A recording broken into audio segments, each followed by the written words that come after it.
But I will tell you a little funny. You saying, can you back up? I should have ran when I think we were married probably, and he would bring a tackle box in, and he would pull baits out and quiz me. I had to learn the names, like, did you? What this is, yeah. You know what this is. And he wanted me to be able to say them correctly. That's awesome. That is awesome. That's funny. That's pretty I'm crazy. I'm not telling Matt that because he'll have us on a quizzing spree. Welcome to this random kitchen in my next guest's temporary home this week. I am Brittany Bass, a full-time passenger seat princess and operations manager of Matt Becker Fishing. If you do not know me yet, I am also Matt Becker's girlfriend. He's a professional bass fisherman with Major League Fishing on the Bass Pro Tour, and we are in full swing of our second year on this tour. So with this channel and podcast, I get to bring you guys some of the best wives, fiancés, and girlfriends to go through their lives, their families, their superstitions or traditions, because we got them too, so that you can hear from our side all the behind-the-scenes goodness that goes into making a tournament season possible and great. So this is episode 12 of Random Kitchens.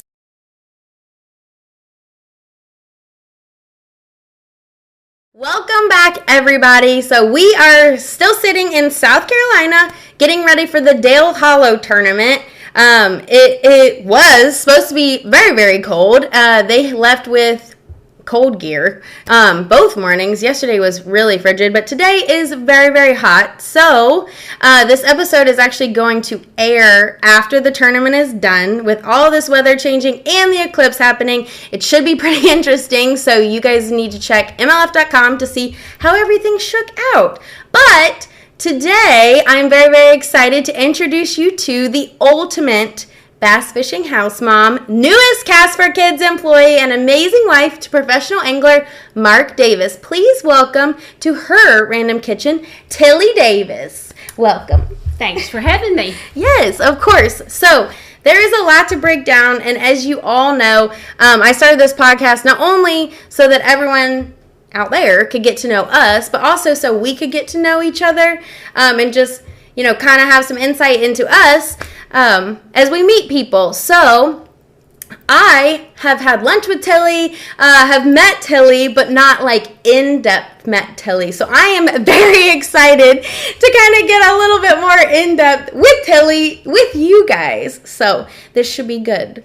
Are you ready? I'm ready. Okay. So I hope you're ready. I hope I don't scare you. I know. I'm a little nervous. No, I'm kidding. But for people who don't know you, who are you? Where are you from? Well, I'm either Mark's wife, Hunter Fisher, James's mother, but my name's Tilly. We live in Arkansas, little bitty town of Mount Ida in Arkansas. We've lived there close to 40 years now, but I'm originally from Michigan. I didn't know that. Yeah. Michigan. Yeah. Ooh, that's a fun place. Yeah. And how many years have you guys been on a national professional circuit? Mark started about 2 years before we got married. This is his 38th year, 38 years. Oh my gosh. So y'all been married 40. We've been married 36 years. Oh, 2 years before. Yeah, okay. Yep. So this Terrible is his math. 38th. Sorry, clearly. You're good. We won't do any more math questions. So we've been married 36 years this summer. This is his 38th year, I believe, professionally fishing. He's fished his whole life, but as a pro. That's exciting. And how long have you traveled full-time with them? We decided, and you'll hear me say we a lot, Mark's career is not just Mark. It's we. Yeah. We've always, it's a habit. I've traveled full-time since 1994. Ooh. So. What changed in 94 that you started traveling? Our first child was born in 91, and in 94, Mark said, my career has not done one of the biggest things it needs to do, and that's either win Angler of the Year or win the Bassmasters Classic. And he said, I feel like God wants us to be together as a family. I don't feel like you being at home and me on the road is what we need to do. And he said, we'll give it a year, and then if not, maybe I need to think of something else. I'm surviving, I'm qualifying for the Classic, but I need to do something big to really... A lot of anglers said, ugh, Mark, you're going to be worried to death with your family with you all the time. I had traveled with him some on and off before our son was born. I even practice fished with him some. Back then you could do that. But we really went all in 94, and he won Angler of the Year in 95, and he backed it up with a Classic win a couple months later. So we knew we'd made the right choice. Yeah, I was about to say, that's some good juju. Yeah. That's like listening to signs and listening to what's God telling you, and it fully coming to fruition. Yeah. That's and exciting. we never look back. Yeah. Oh, I love that. That gives me chills. That's very exciting. So, with this episode, like I said, a lot to break down because I don't know a lot of this. So, I'm going to be asking lots of questions, but we're going to do the life and love story first, take a little bit of a break, and then kind of dive into her new work endeavors, their work endeavors as the fishing family business, and then tournament life. So, before we do...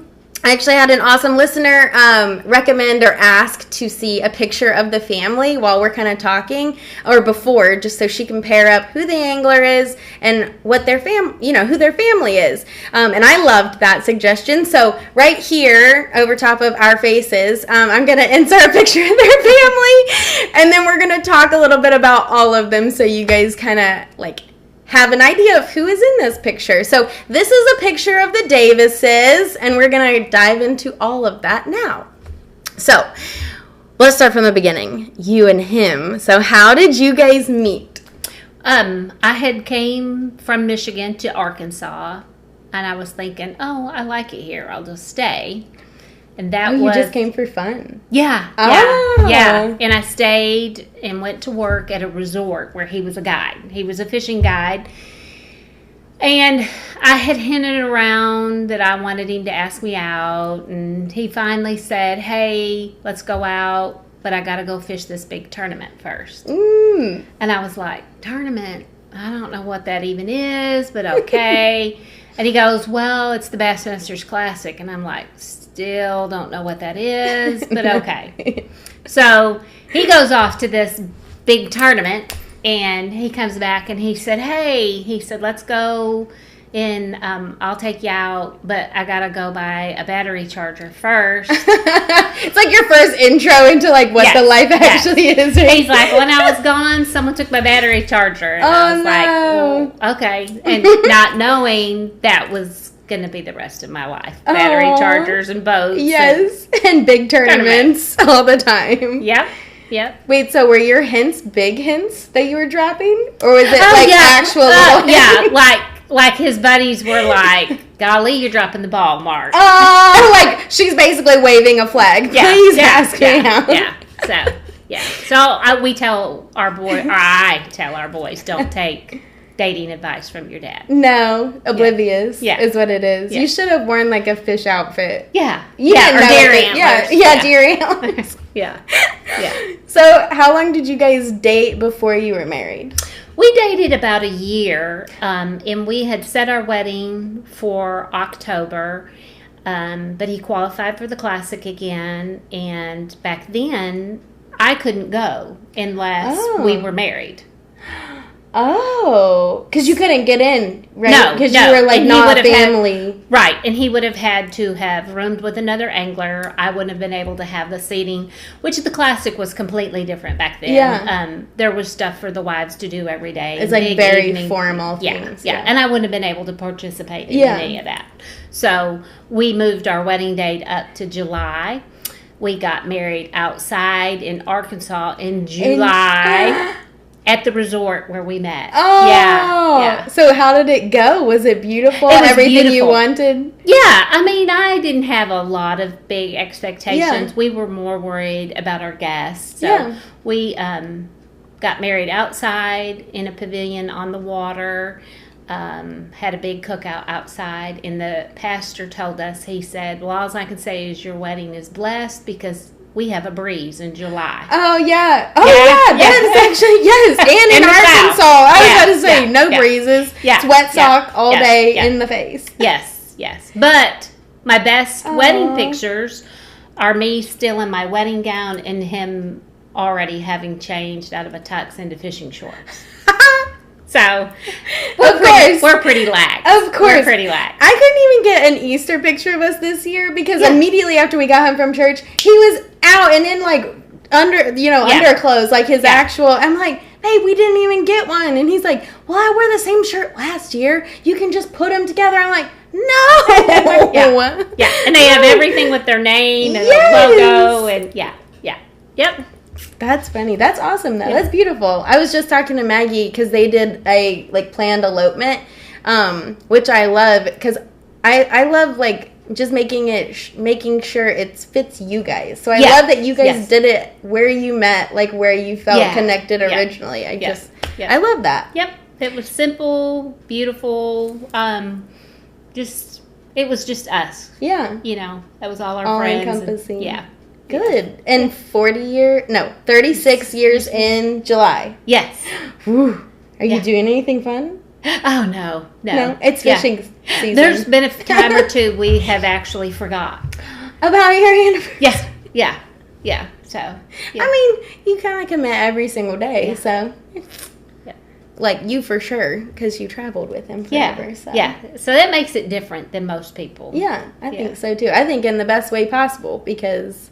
and I was actually just talking to somebody about this, having a normal 9 to 5, you guys only have dinner time as your relationship versus this is all in 100% every day supporting each other. Yep. It's all day, 24 hours a day togetherness. Yeah. Yeah. It's different. It's different than having a 9 to 5 job and you both go separate ways and you both have different things on your mind at all times. Yeah.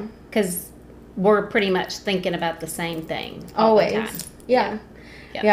I love that. I also think it can be a lot if you don't recharge a little bit too. Yes. Mark takes the fall off and hunts, and of course our kids, as a stay-at-home mom, you make them your life. Yeah. So yeah, you're pulled in a lot of directions. Yeah. So do you guys fish together and hunt together? You and Mark? I used to fish with him some before I had our oldest, and then before I started homeschooling. And now I'll go out on the lake with him some. Yeah.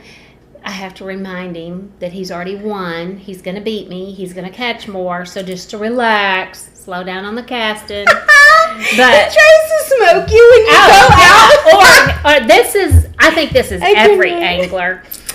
I swear he gives me the lure he thinks they're going to bite so that I can be the tester from the back of the boat while he knows they're going to bite what he's throwing up front. Yeah.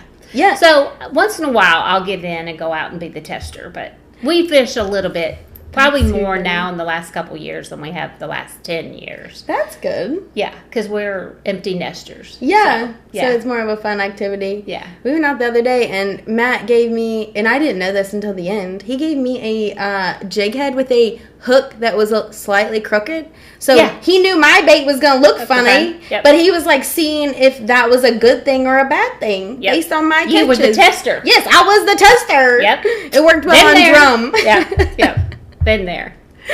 So do you guys do any other types of fishing in the off season, or do you have vacation? I know you said hunting. So is that kind of your off season thing together? For the 14 years, we had a lease in Texas. We leased a ranch there that we ran, and Mark ran it, and we gave that up in 2021.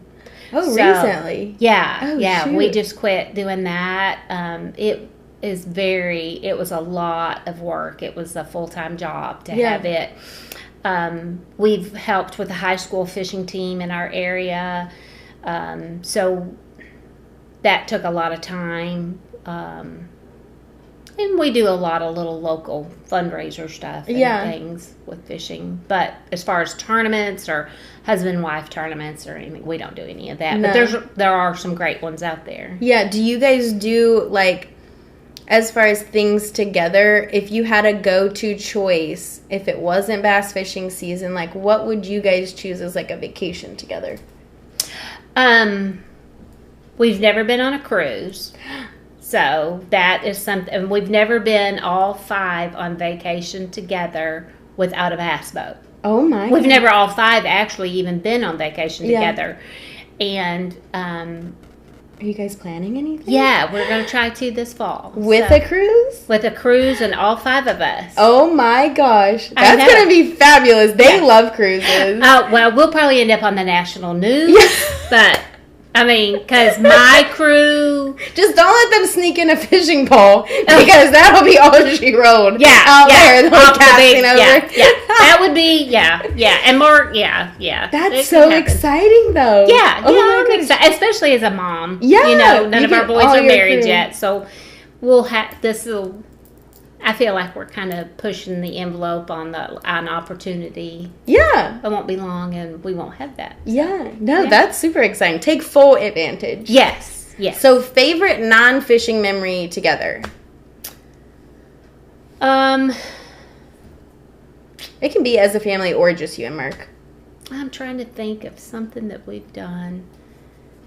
We really did love the ranch in Texas, which hunting... we did things we called catch-a-dreams there, and we would bring in terminally ill children with their families and gift them a hunt, and those in which our kids finally got old enough, they were part of the process too, but those are good memories. Yeah, that's awesome. Yeah, they were really good, and there's some sad, but there's several of the kids that have overcome whatever illness they had, and we still stay in contact with them. So it's kind of cool. Yeah. I know nothing about the hunting side of life because we don't hunt. Matt just fishes. Oh. But do they pick the animal? Like, how does the ranch? Well, the ranch is mostly deer. Okay. Yeah, okay. It's only deer. There are times there might be some kind of exotic animal like a hog. Okay. Yeah. That's cool. Yeah, but it's... So the hunt is like, do they go out during that season is what it is? Yes. Cool. Yes. And we always did them in the off-season and hunting season in Texas and stuff. So. That's awesome. Yeah. No, that's Those are good memories. Yeah, I bet. So, traveling obviously makes like the quality time part of everything hard. So I keep, asking like, do you guys do different things in the off season? And obviously y'all do. Y'all have a ton of just like, actually it's fishing, but it's fun and more like business oriented. Right. What do you guys do as like date night? We don't have date night. Okay, and you don't have to. No. Matt and I struggle with that a little bit. Well, and it's different. So because advice a little too, because it is. And I'm going to be brutally honest. Yeah. By the time we get home, Mark says, I'm over quality time. And I'm like, well, I'm over it too. So you go to your space and I'm going to my space. Yeah, and split. Yeah. So, not everybody is with their spouse 24 hours a day. Most people, I would say, are not. Right. Usually your career is your outlet from your spouse. Mm-hmm. Mark's career has been our life. Yeah. And it's we won a tournament.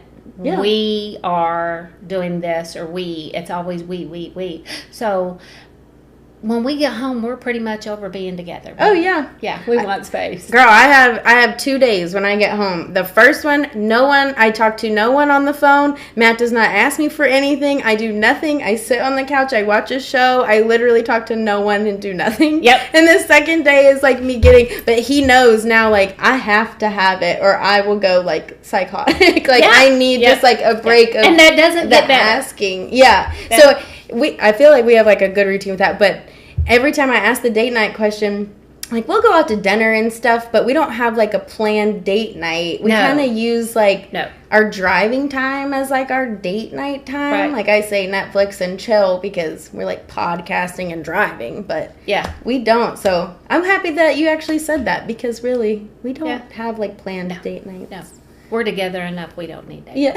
Like Mark says, I'm over quality time. Over quality time. I like it. So is that the hardest part of loving a tournament angler? It being?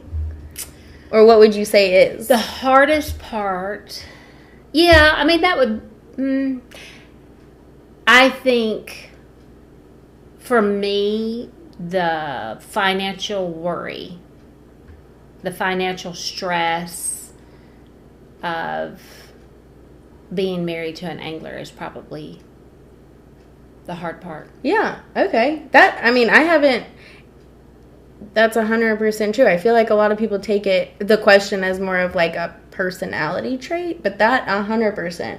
Because it's nothing is guaranteed. Like, you have contracts, but like nothing is ever guaranteed. And so much is out of my control, out of his control. But it's our life, and you have to adjust with each other to know how to manage your money and make it last and make it right so that you don't hold anything against each other. Yeah. Because it would breed a lot of resentment, I feel like. Yes, and you can't control the weather. You can't control the fish. You can't control the sponsors. You can do your best and do what you can. But I think that's just the hardest part. Yeah. And every couple has to figure out their own. Some come out here on tour with financial backing right out of the gate. Yeah. So they don't feel the stress. Some of us don't. Right. We didn't. We one of our first tournament, what they called big tournaments when they called them, I believe it was an E50. I rolled... Oh, the Elite 50, when they had it cut. Yeah, okay. And this was the first one, and it was in Florida. And we scraped together enough money to make sure we had enough money for spending money. Right. Bass Cat told Mark not to worry about it, that they would cover his entry fee to go. They thought that he needed to go to that one. And he's like, well, this is so expensive, more than a regular tournament. And... he did good. He come in third, and we were so excited. You have those highs, but you've got to remember there's going to be lows. Yeah. There's always going to be highs and lows. And you have to figure out how to adjust to each other. Yeah. Well, and how to prioritize that money probably, too. Because while you did just, win third or end in third, like... Yeah.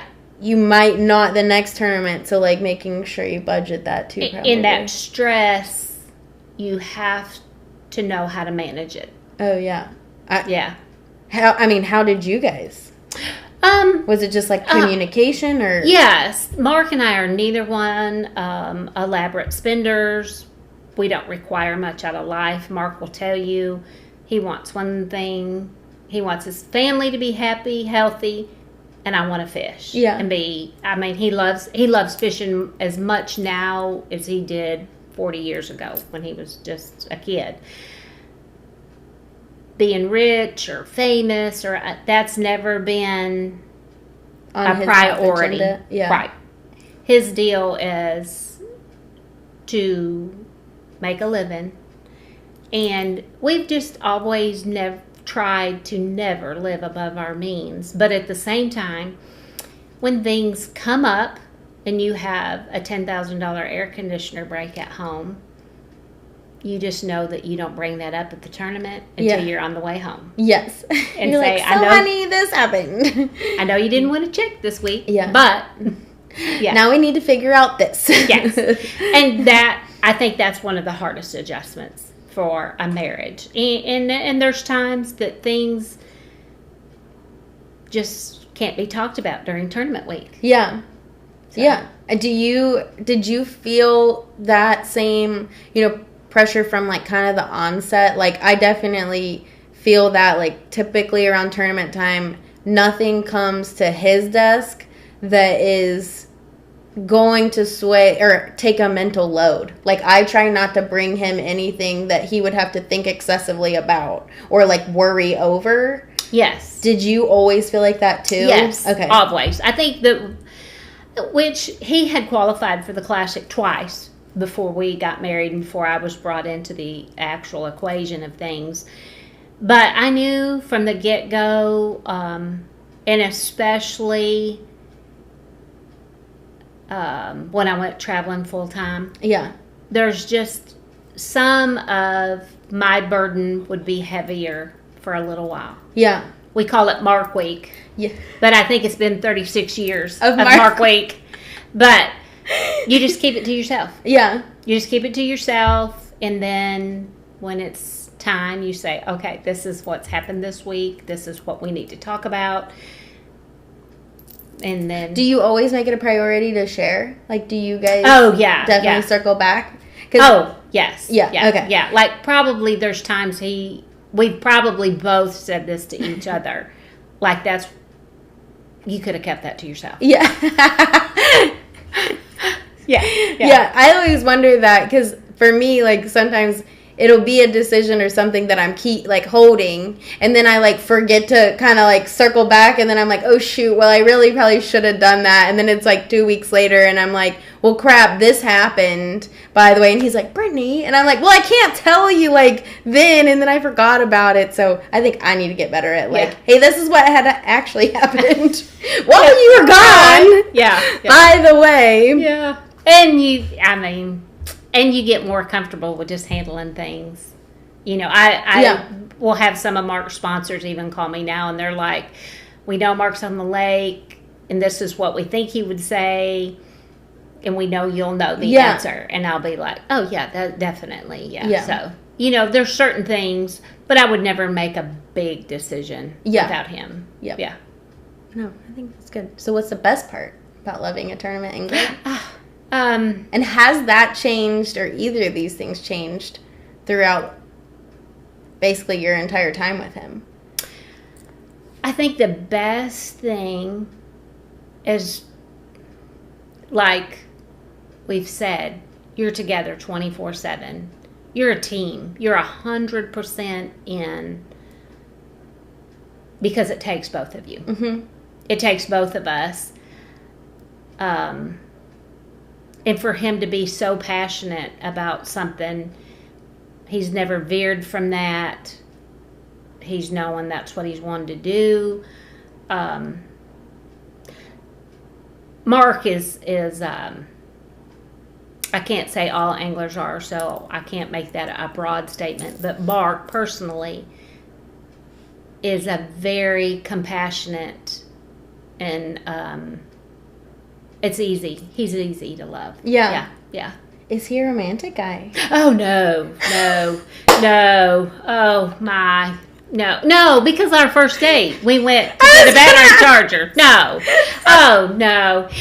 No. He tries to be. He's picked me wildflowers a time or two. Stop. Yeah. I mean, I would have like internally cried for years. All right, I'm good. 5 more years. I usually, when he does stuff like that, I'm like, what did you buy? What did you do? He's the spender. Oh, if there was like another boat or something and be like, also. Yeah, no. He tried. Every once in a while, he'll surprise me. So, are you like sappy romantic? Oh, no. I grew up with 4 brothers, all older than me.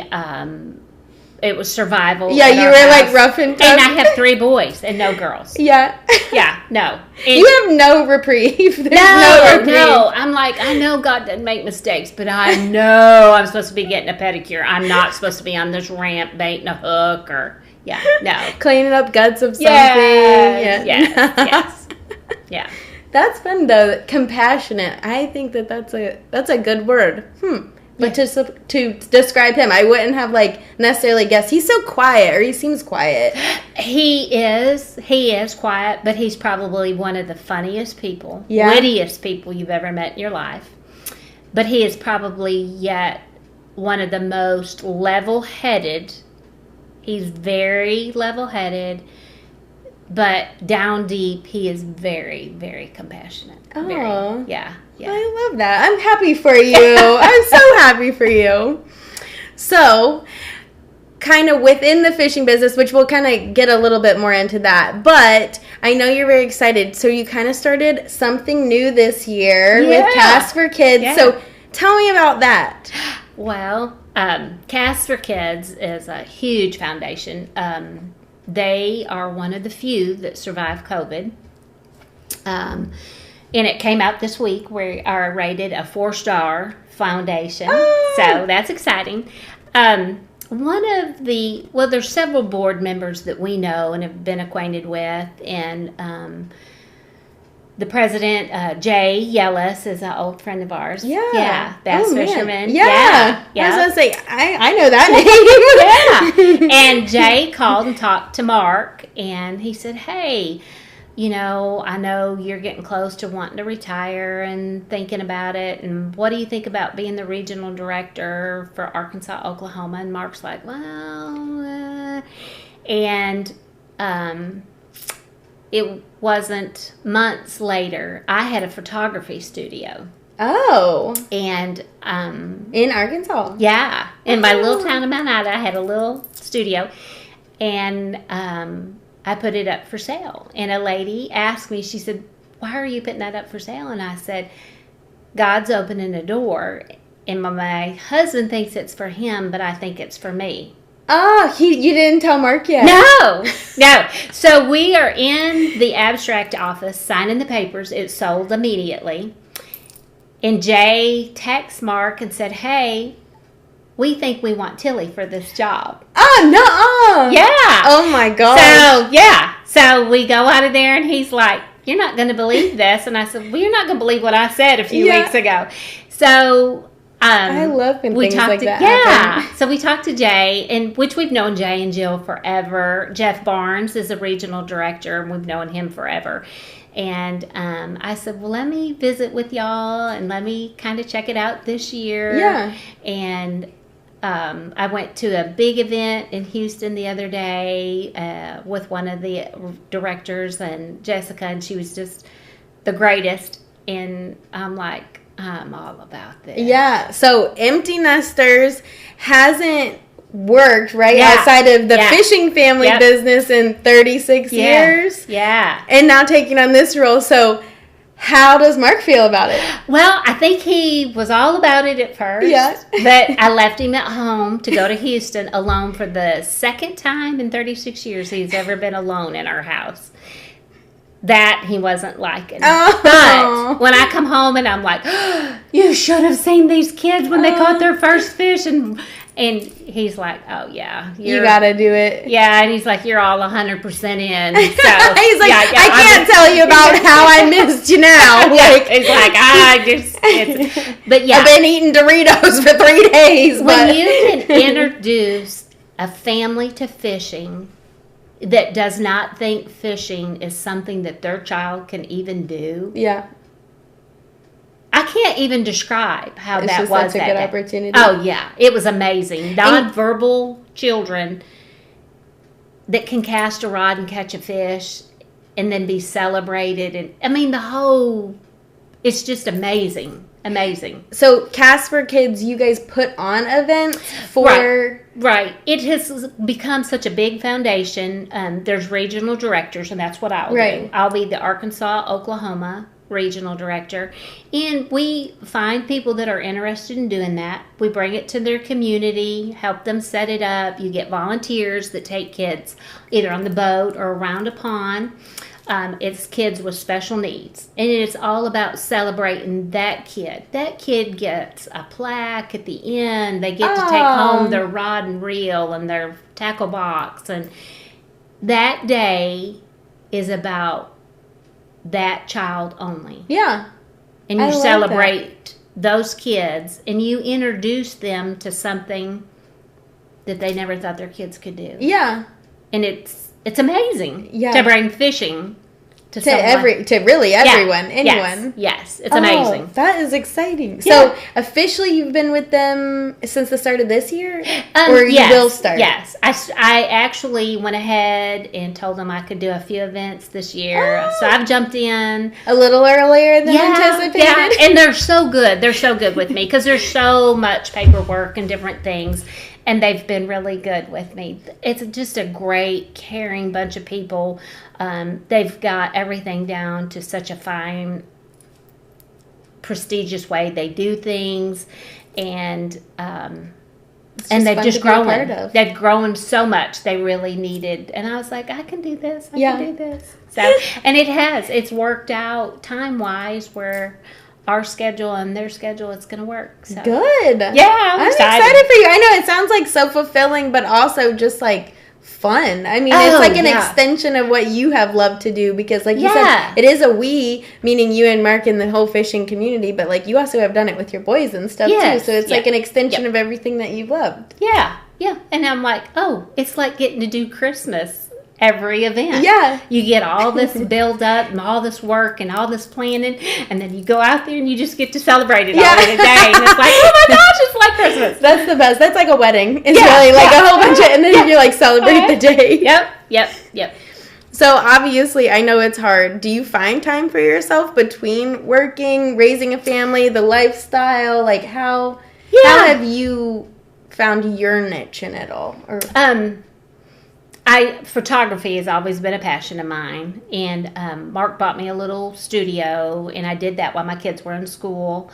When they got to high school, we did a hub program where I was still allowed to travel with Mark. But we were home some, and they played football on the fishing team, and that studio served as a hub in town where they could come and go, and it gave it gave me a place to go and do something I love.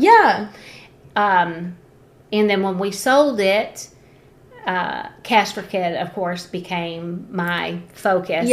But in the meantime, I have crazy friends at home that have talked me into starting quilting. How is it going? My Fisher said, "You're not old enough to quilt. That's an old people thing." I said, "No, it's not, because you got to have your mind about you. You got to be able to do math and know how to cut." And it's very intricate. It is. It's crazy. Like Miranda Cortiana, she quilts. Her and her mom have like a wildflower quilting business, and it is crazy intricate. All those little tiny things. I would get so fed up. So that's insane. I've always thought of myself as being crafty, creative, but quilting is so much more than. Like I said, there's a lot of math, a lot of thinking, but the best part is that's something in common with my closest friends at home that we can do together, and that is definitely mine. The photography, kind of spilled over into fishing some, and the kids in high school and sports. Well, no one even wants to look at me quilting, so it is yours. That's my time. I think it's awesome, and you can do it with others because you have to cut out a certain amount of pieces and then put them all together. Like that's fun. That's awesome.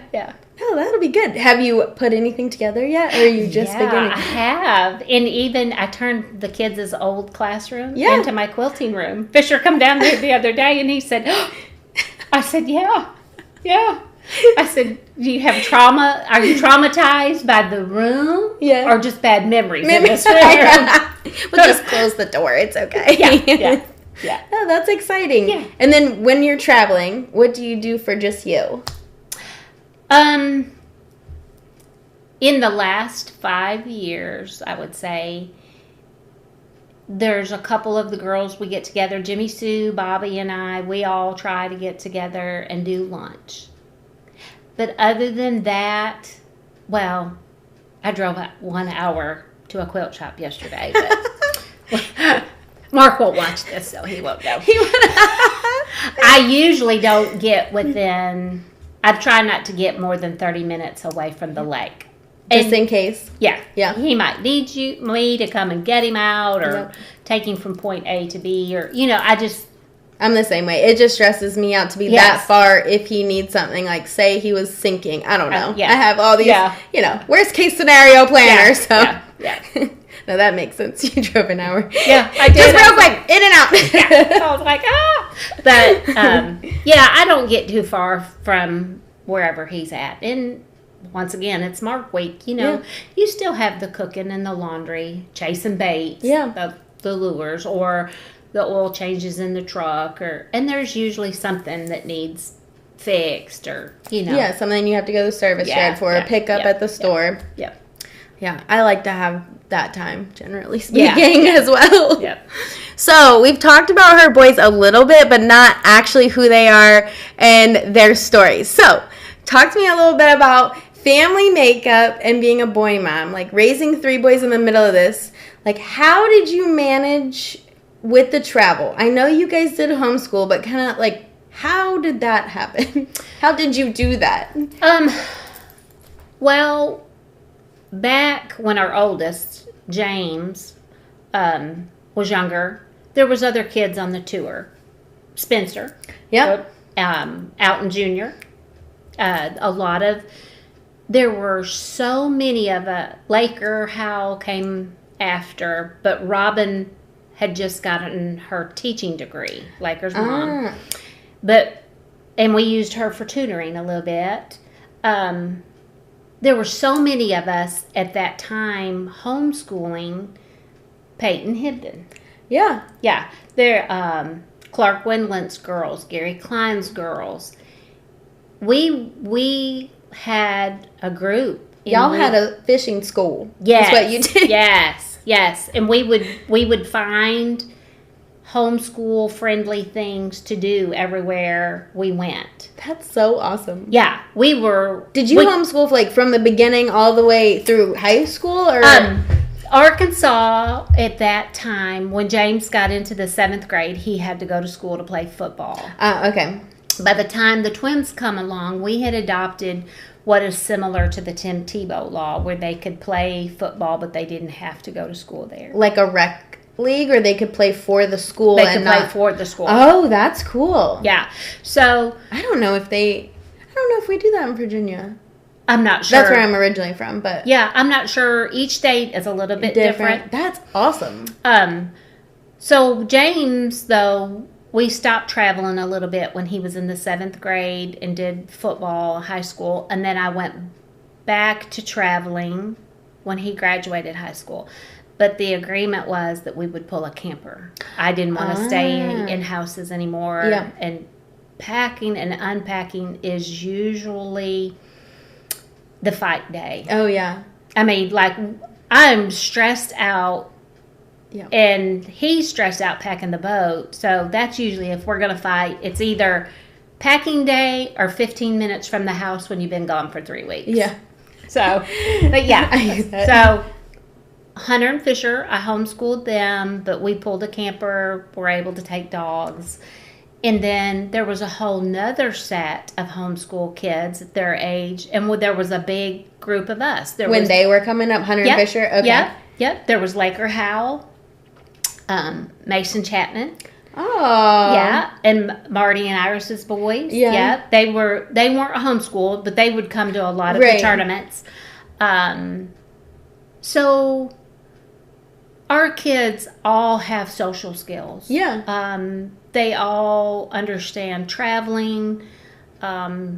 I know people are always worried about that, and I really feel like it's like the situation that you put your child in. So if you don't allow them around people and they're homeschooled, maybe they wouldn't have, skills. Yeah. But like being around people is what gives you the skills. And I feel like all the homeschool kids that I have ever met that have a life similar to this, or, their parents are missionaries and do different things, they have skills that I never even acquired until I was older, as far as talking to all ages of people very young. Like, they know what they're saying, they form it well, their thoughts are like, I feel like way deeper than anything I thought about at 10 years old. Like, they're very smart, but I never I feel like people always think that with like homeschool, Sure. but I have never found that to be like There's true. such a stereotype. Yeah. You know, as society as a whole, we stereotype people. We hear words, and homeschool kids is one of those phrases that immediately you think of an awkward child that has, or a child that has issues and can't be in school or whatever. Yeah. But we've always taken if our kids can't go, we don't go. We've always just kind of taken them wherever. And I like it. Yeah. You know, our oldest was 4, and we were invited to the White House. And he had to go and sit and be quiet. And Yeah. Oh my gosh. Yeah. Do you have pictures there? Oh yeah, and we even have one of him sitting at the Oval Office desk, which I guess is very rare. You don't get to sit there, and he can remember it.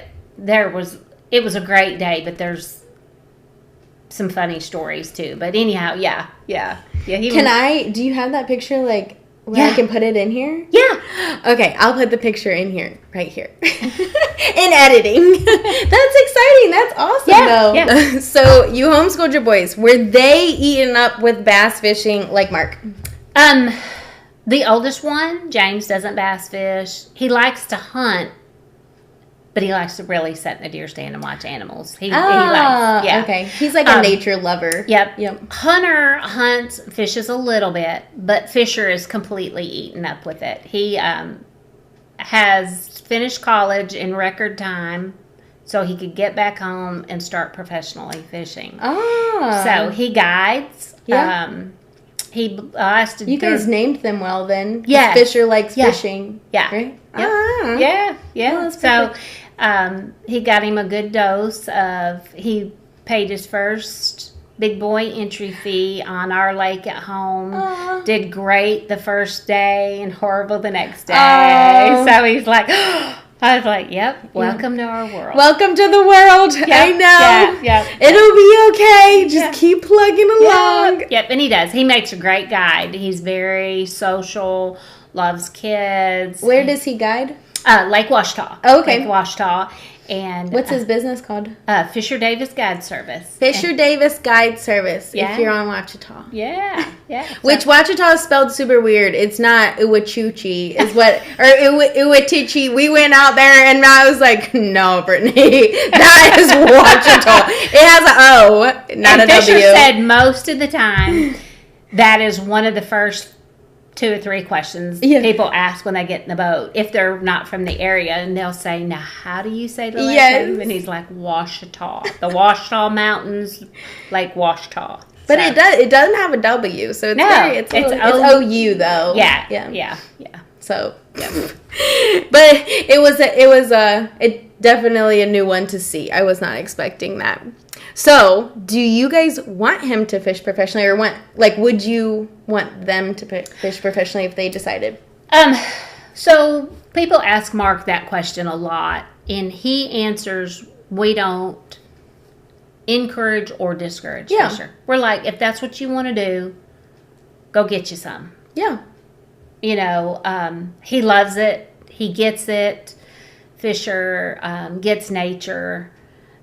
He gets people. He's a good fit for it. But the industry has changed so much from our point of view. Yeah. And it moves fast, I feel like. Yes, it's fast moving, and you have to be so, this is going to sound really bad, you have to be so self-centered to really survive it. Mm-hmm. At least for a time to get established. Yeah, and you don't want your child to be self-centered. Right. Yeah. So we're like, if that's what you want to do, you know.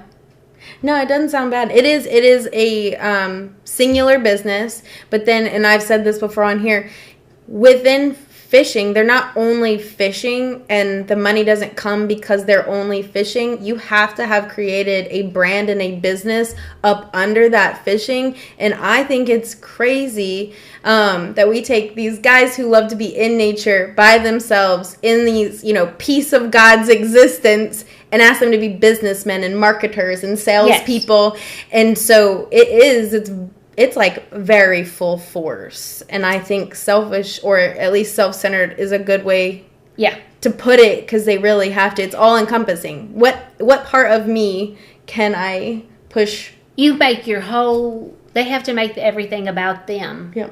Yeah. They have to market theirself. Yes, every part, which is, it's wild. It really is. Yeah. I was very, and I knew nothing about bass fishing, like, coming into this life. Yeah. So I was, like, very surprised, like, how much they have to do and how much he did before, I was, like, pulling stuff off of him, like, how can I help? Give me the things. Yeah. Because it really is, it's a lot. If you don't have a spouse that way, you've got to be able to afford to pay someone, because it just takes all of your time and focus on fishing, but you owe it to your sponsors to also focus off. Yeah.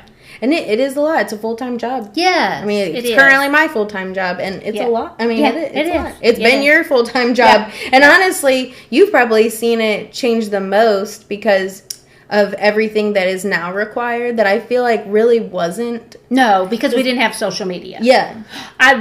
We talk a lot about, Rick Klung is famous. I mean, he'll go down in the history books. Kevin Van Dam. Mark won 3 Anglers of the Year and a Classic title. I wonder how different those titles would be and what they would mean had we had social media.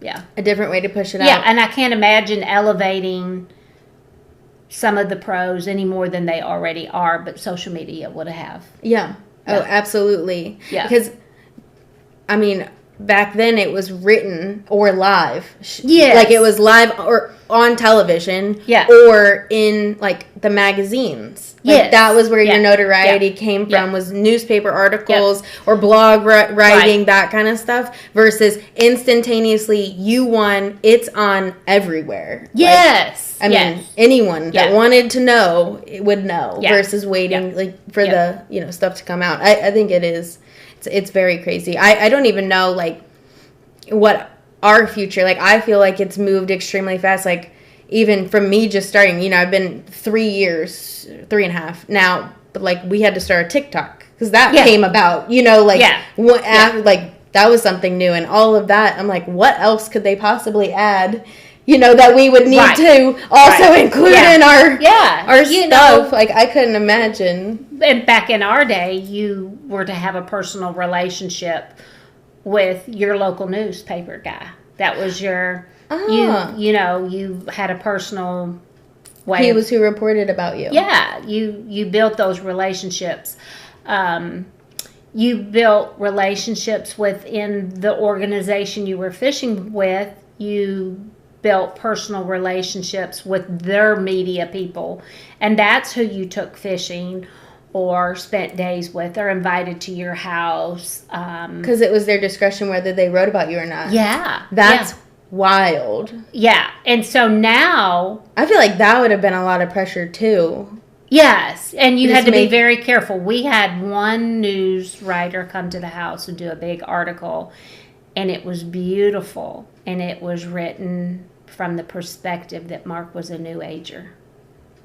Huh. And we are very open about our Christianity, so we were very disappointed. What does that mean, New Ager? That Mark rituals, which would be praying,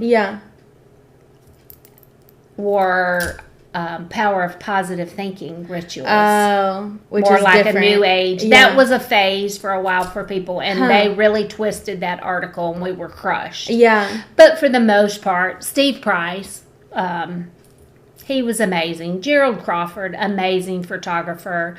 Another one, James Overstreet. I follow James Overstreet. Yeah, he did an article about Ricky Bodsford, and Ricky had, like, turned me on to, and I, like, see, I love his photos. He actually just did one of, like, it was Bassmasters where they were photographing them from helicopters as the guys were taking off because they didn't have drones. Yep. And I was like, that is the wildest thing I've ever seen. Yeah. Back in the day, but there was a photographer that followed fishing, Bob Hunt, became a very good friend of ours. He came to the house. He encouraged me with my photography. He encouraged me with the studio. We still have a relationship to this day, even though now we all have a camera and we all have a cell phone. Do our own thing. Yeah. It is really crazy. You can put out, whatever you would like to put out on top of what they would put out. Right. Wow, I didn't even think about how you had to get articles written about you. You had to build that relationship. Yeah. You had to build that relationship. And like anything else, of course, within the industry, you get that. Every now and then you get that one that they really feel like they can take under their wing and take to the next level. Teacher pet. Oh, yeah. Teacher pet thing. Yeah. But now it's on you. Yeah. It's on you. To get yourself elevated. Yeah. Whew. So with, kind of, that was a tangent. I'm backtracking a little bit. I'm sorry. But I talk a lot. So my brain just, in I and can out. chase a rabbit easy. I know. I'm sorry. No. So one piece of advice you would give your son, kind of knowing all of this and knowing what, if he wants to professionally fish, what do you see as something he should definitely be doing? Or think through as a piece of advice going into it? I don't know. It's hard. I guess that could be a broad question for anybody, but personally, for Fisher, directly at Fisher, we tell him all the time, make sure you're passionate enough about it to give up everything else. You've got to want to get up before everybody else, and you got to want to stay out later than anyone else. And fishing is so competitive. In fishing is such a, Mark has a much better way of wording it, but the fishing industry is such a smaller circle. Mm-hmm. So you've got to stand out, and you've got to be competitive. So you've got to find your edge above everybody else's, and you have to give up a lot to do that. But at the same time, I don't want him to give up his foundation as who he is. Yeah. Just find it someplace in yourself with who you are, not outside of yourself. Right. I still want him to, of course, put God first, family. Right. But you have got to have enough ambition to go above and beyond to be successful with that. I think that's great advice. What about one non-fishing thing? I would advise him? Yeah. Oh, well, none of my boys are married. None of them. I was going to ask that too. Are any of them dating or married? No. So I'm always like, choose wisely. Make sure she's ambitious. And make sure she likes kids. We're ready for grandkids. Oh. So we don't have grandkids, and they make fun of us because we got a set of puppies from Hunter's Australian Shepherd, and Mark is absolutely crazy about the dogs. And matter of fact, they go everywhere we go, and they're not with us this week because we're staying in a house, not our camper, but Gus goes fishing and everything, and it just drives the kids crazy. And they're like, y'all treat those dogs better than you did us, and which, they're a little, but, and Mark says, Mark's like, well, you should get us some grandbabies. Yes. Yeah. He told them. With their grandparents. So that's what grandparents are supposed to do, is spoil grandpuppies and grandbabies. Yeah. So they're not dating anyone, but what advice would you give to any of their future wives? So actually, let me back up a little bit. So Fisher wants to professionally fish. What do you think Hunter and James want to do? James is actually a licensed for two different things, and over the road traveling, and that's like CDL. He is a pipeline. Cool. Okay. And he also has gone to EXO school, and that's like a excavating where they dig up bombs and stuff. Yeah. And he came home 3 years ago and was kind of sick, and much better now. He could be a little bit compared to the prodigal son, but that's for a whole nother podcast. He's great. He's healthy, good, but he doesn't want to travel anymore. He's decided he wants to stay home and have a family, and he's working with a contractor building houses and loves it. Oh, awesome. And he's happy and loves it, and I don't see that changing. Yeah. I think it takes a couple tries to find out what your, like, actually heart wants to do. Right. He liked both. Yeah. He loved the pipeline. It's a little bit rougher crowd. Yeah. You know? He loved it, but he wants to be home. He's traveled his whole life, and he's ready to settle down and be home. Hunter and Fisher graduated in 2020 during COVID. Did not really have much of a graduation. I know. It was kind of the bummer. But Fisher had always known he wanted to fish and do ETBU as the school he went to. Hunter come in and he said, you know what? I'm afraid we might have another situation like COVID. I don't want the government to say, you know, that I'm not an essential worker or something. So he said, I signed up. I'm going to go to Arkansas State and be a electrical lineman. Oh, that's awesome. Yeah. So he's already finished his school. He's at his chosen company that he wanted. He's bought him a little house in Benton, and he lives over there and works. And so I think found their little niches. I think all three of them have found their. Yeah, I know. And they're like happy about it. They live with their good. Yes. Hunter has he's of course way younger than most of the guys he works with, but I love all of them. Yeah, and they're all real good to him. Fisher is home guiding. He kind of, you know, I could even help with some of the stuff he needs. Yeah. You know, like, Mom, can you come pull me out or back me in, or can you, you know, or like when he goes off to a tournament, I know how to pack his clothes. So, you know, and then, you know, James is 33 and doing his thing, and we get to see him on a regular basis. So that always does the mama heart good. But yeah, I think they're all on there. Yay. Yeah. So hopefully they will give you some grandbabies soon. Yeah. What would you have as advice for all of their wives? Or what do you hope, I guess, to see in all their wives? I want to see them choose a wife that loves them for them and doesn't want to change them. Yeah. You know, for whatever their passion is. But I also try to remind all three of them, marriage is a compromise. You know, you can't want to change her either. Yeah. So make sure she is what you want. Versus what you think she is. Yes. And don't be in love with the idea of being in love. Yes. Be in love.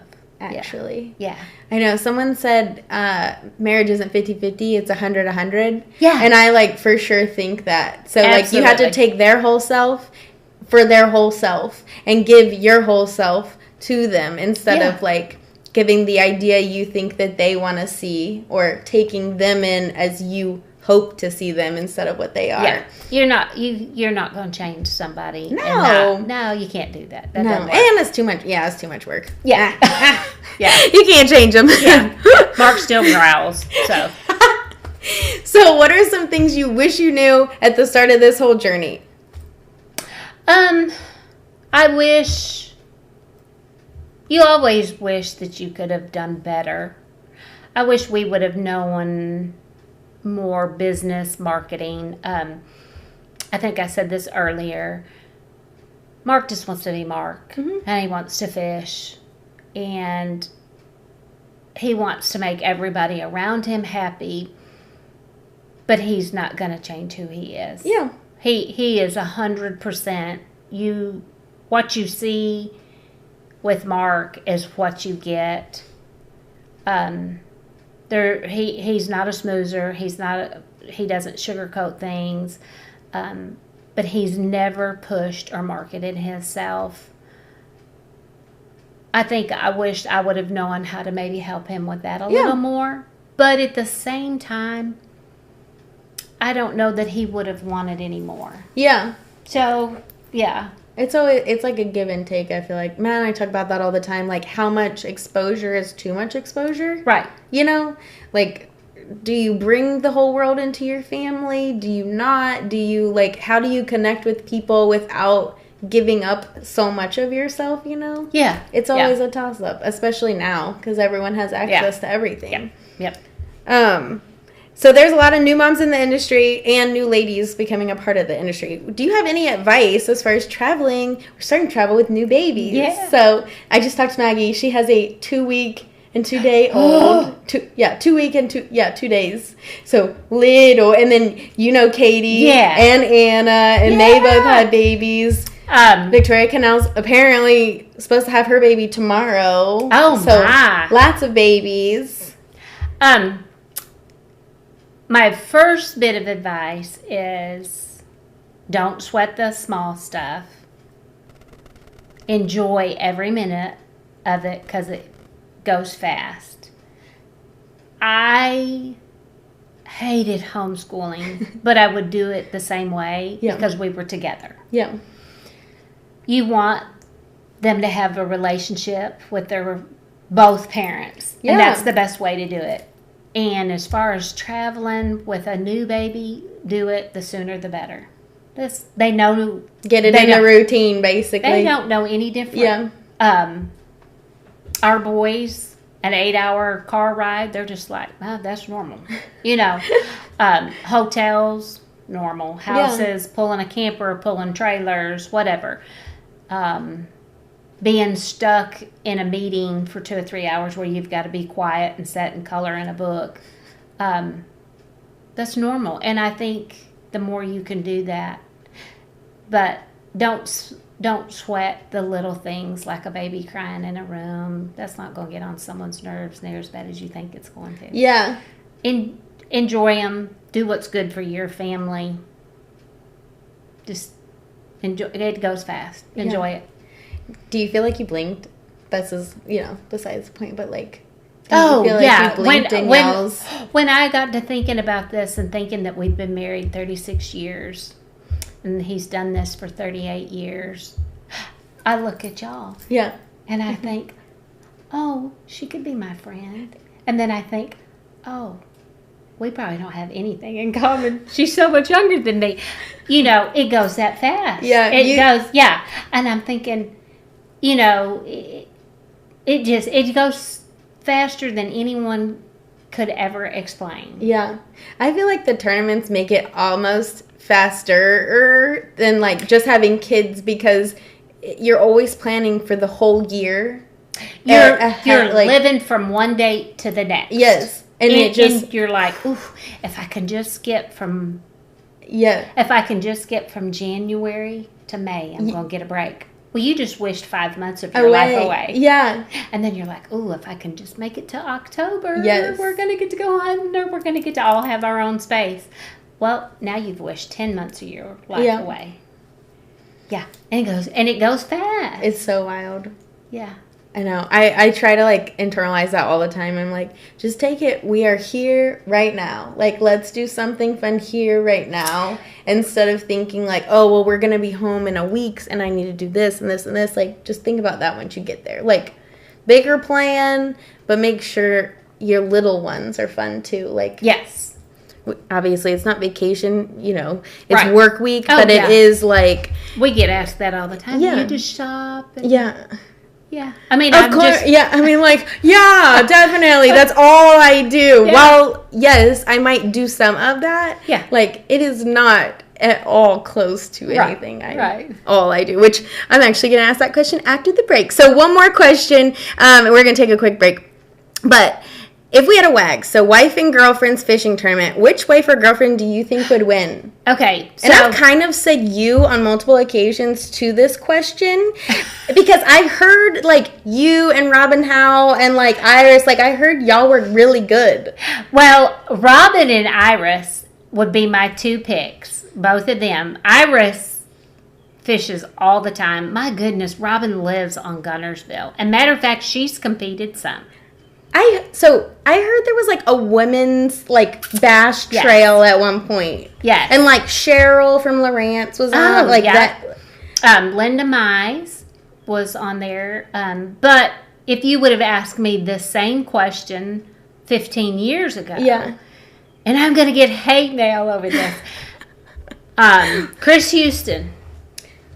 Is that Jimmy Houston? Okay. That's his wife. And she is probably as good, if not better, than Jimmy. Really? And Voga Reed, they really set the pace for women's fishing. Dang. They were very competitive.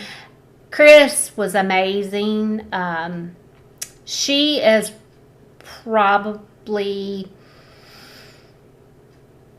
what I would have called the poster wife in our day for as far as she stayed in the background, but she was number one supporter of Jimmy Houston. Yeah. Voga Reed, Charlie Reed won the classic. Voga, amazing fisherman. It just, yeah. But I love that. Yeah. So that is so fun. Yeah, but I'd have to put my. I know. You're gonna be like Jimmy Houston, but Chris is an amazing woman. Sweet. You would have loved her. Very quiet, very in the background, but very good fisherman. And I've heard Mark talk about her fishing skills, and Mark can be male chauvinistic. He's a Southern boy, so. For him to talk about her and Voga, but means something. Yeah, but I can remember Robin fishing some. Iris, of course, she's like slap dab in the middle of it with her crew. And Bobby Chapman, she fishes with Mason and Brent some. So we would have a good tournament. Like we could have a girls' tournament that would be hilarious. I think it would be very fun. And honestly, like, I've talked to multiple people about it. Even if it was like teams, like you could pick a partner and on like a pond, like a smaller body of water, so you're not having to like break down a whole lake. But I think it would be fun. Well, I'm putting in. I want you on my side first. Me. She's so cute. She's the most competitive. Oh, she's so competitive. We played pickleball. And I was like, me, you. And she's like, oh, yeah, I'm competitive. And I was like, well, I know that. I know. But seriously, it would be fun. Yeah. She would be one of them that would be right out really there. Good. Yeah. Man. Oh, yeah. I like it. Yeah. Okay, we're going to take a quick break, and then we're going to come back and kind of go through more of, like, their actual tournament, like, week and what that looks like. So we'll see you guys after the break.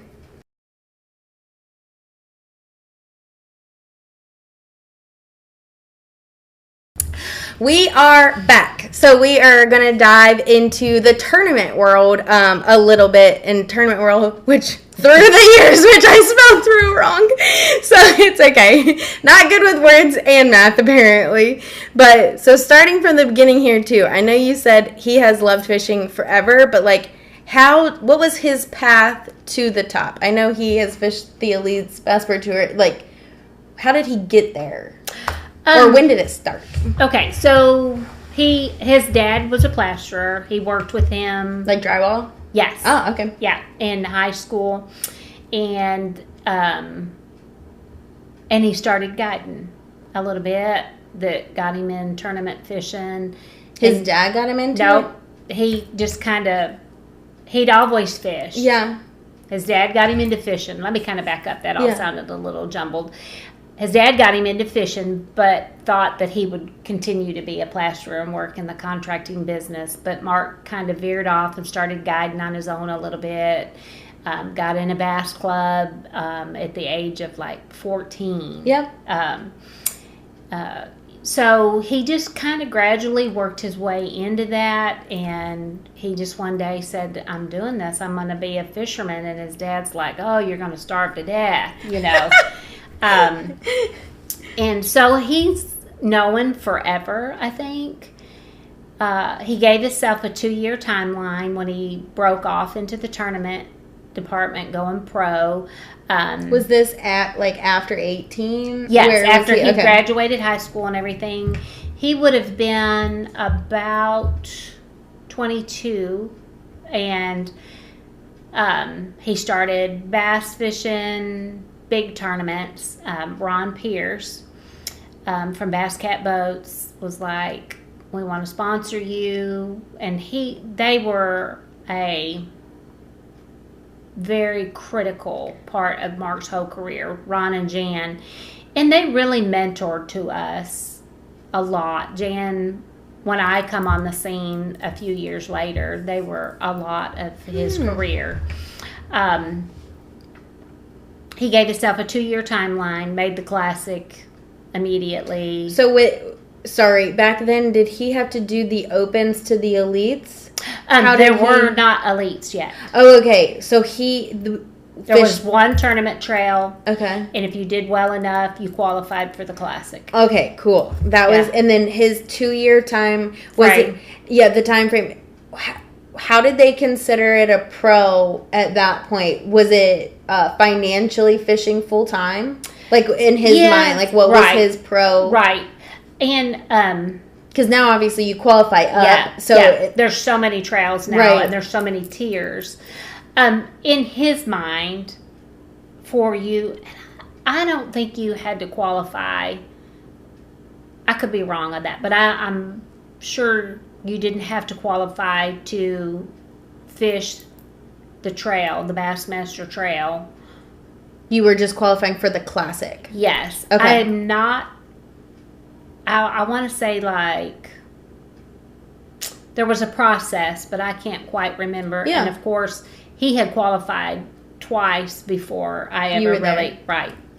But he gave himself that timeline that if I can't make it, and then in '94, I think I'd said before, we kind of was like, okay, we can do this. We can do this.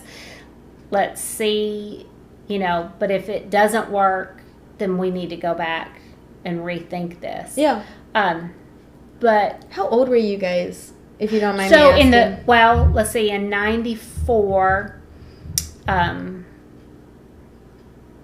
Mark was in his early 30s, and I was not quite 30 yet. Okay. And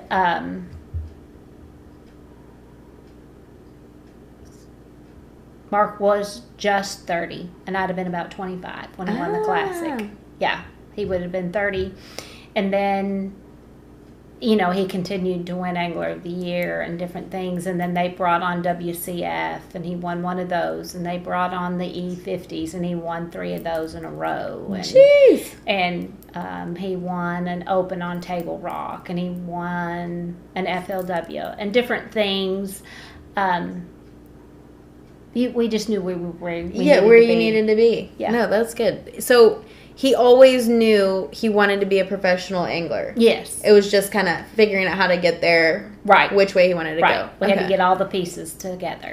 Would you say actually, let me back up. What would Mark say is his favorite moment or biggest career high to date? Like his favorite thing he's ever done. Or accomplished.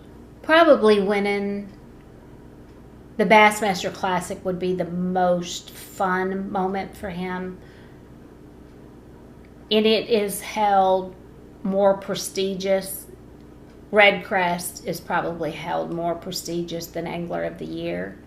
But Mark will tell you Angler of the Year by far should be the most prestigious award because it is the hardest. It is the hardest to be consistent. It is harder to stand a step ahead for an entire year. Yeah, a whole season. And he's won 3 AOIs? Yes. Yeah, that's pretty intense. That's insane. Yeah. That's awesome. Yeah. Y'all. Y'all have, you have. And what is your favorite moment? The Classic, it was definitely... you have to also understand, we didn't have social media. Yeah. We didn't have live. And the tournament organization would sometimes kind of have an idea before they weighed in the arena. So they would kind of tell you to come closer or something. Right. Okay. So just the suspense of it all. Yeah. The excitement, not knowing. That's a whole different feeling. Yeah. And you can't describe that to someone. Yeah. Especially at the Classic. Yeah. Yeah.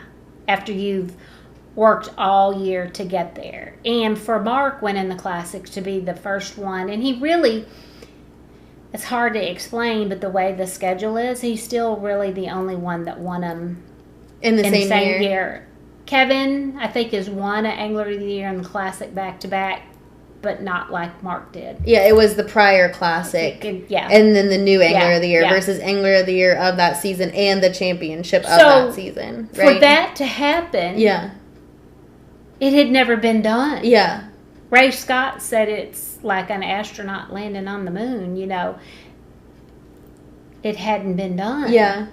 First of its time. That's crazy. Yeah. Well, that one happened in 95. 95. Okay, yep. Yeah. So that was definitely clear send. Yeah. We are here for good. Yep. So obviously, I know there's been a ton of changes, and we've kind of talked about like the different kinds of tournaments that they've had. I know someone told me they used to do like a boat handling skills plus a fishing tournament. Like, what's something they used to do that you just thought was fun that you wish that they still did? WCF was fun. What is that? Okay, that was world class fishing, but you fished a half a day and then you raced. That was that handling thing? Yes. Okay, that's insane. It was like boat racing. And if you know Mark Mark has one speed. And he won the racing part. Did he? And the fishing part. So that was even crazier. Yeah, that is fun. That's awesome. Yeah. And so they set up obstacles? Or? Yes. Okay. And so each lake would be different. Yeah. And the obstacle would be different. I bet their insurance agents had a field day. It was probably the hardest tournaments we've ever fished. Yeah. And the one Mark won was in Louisiana.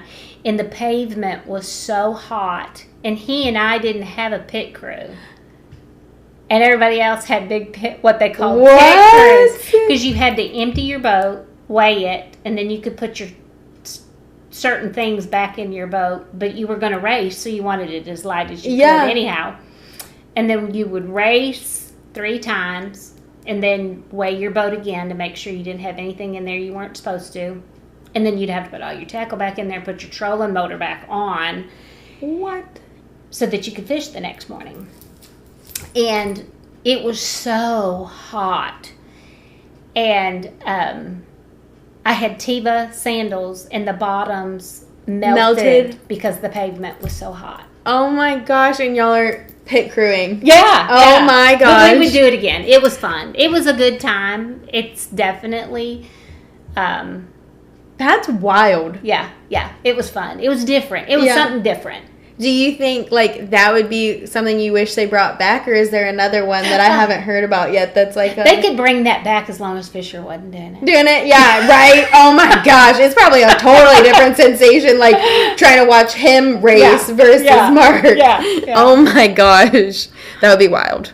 So what's your all-time favorite thing about Tournament World? I think the different people. Mm-hmm. You and I would have never met. No, I know. And I think it's so Yeah. awesome. Yeah. I feel like it keeps the world small. And I really like I love how big the world is, but I love feeling community everywhere. You know? And you meet people everywhere, so you always have like a random tie. Yeah. We've been able to be part of people's lives. We would never... Our paths would have never crossed if it wasn't for fishing. Yeah. Jay Yellis, that I'm working for now. Different people. We used to have fishing churches, and we would go into towns and speak at churches beforehand and meet people. There's just so many people that you do meet, and you stay connected with them. Yeah, because they're invested too. Yeah. It is. It's like a big... It just expands. Yeah. I love it. What do you think is the biggest misconception about this lifestyle? And we kind of talked about it a little bit, like it being vacation, but... Yeah.